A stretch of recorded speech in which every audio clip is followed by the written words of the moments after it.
এই যে মা হচ্ছে আমাদের দুপুরে খাওয়ার জন্য হচ্ছে ভর্তাও বাটছে। আজকে আমাদের ভর্তা আইটেমও থাকবে, ওই দিনও ভর্তা বেটেছিল, তো আজকেও হচ্ছে ভর্তা বাটবে। কারণ আজকে সবাই বাসায় একসাথে হচ্ছে ভর্তা, ভাত, সবজি, মাছ, একদম আজকে পুরো বাঙালিয়ানা খাওয়া খাওয়া হবে। একটু খেয়ে দেখো, সুইট হয়েছে। এখন খাবো না মাম্মি, একটু পরে খাবো। এই তো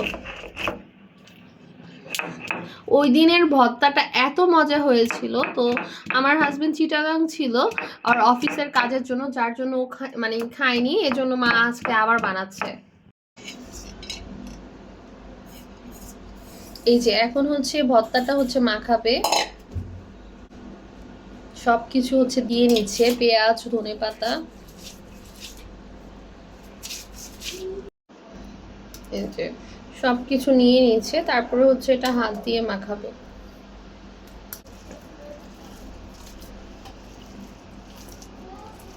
এই যে খুবই ইয়াম্মি করে মাখাচ্ছে। মার হাতের ভর্তা আসলে অনেক মজা হয়। এই যে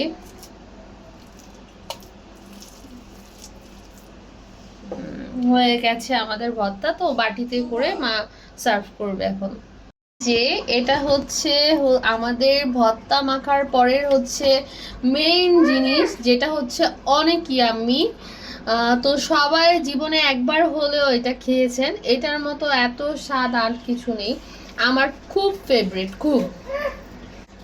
এই পাটা পাখা ভাতের মানে মজা যারা খেয়েছেন তারাই বুঝবেন, আর যারা খাননি তারা অবশ্যই একবার হলেও ট্রাই করবেন। অনেক মজা, অনেক অনেক। ভর্তাটা হচ্ছে রেডি হয়ে গেছে। জান, তুমি কি ভর্তা খাবে? হ্যাঁ। কিন্তু সে ভর্তা খায় না। আচ্ছা যাই হোক, আমরা দুপুরে খাবো। এই যে পাটায় মাখা ভাত সবার ভাগে হচ্ছে এরকম 2 নালা করে পড়েছে, তো এখন হচ্ছে এইটা খাবো। অনেক মজা। তো একটা শেষ, আরেকটা নিব। অনেক মজা। জান, পারবে না তুমি? আচ্ছা নাও নাও, অনেক ঝাল বাবা।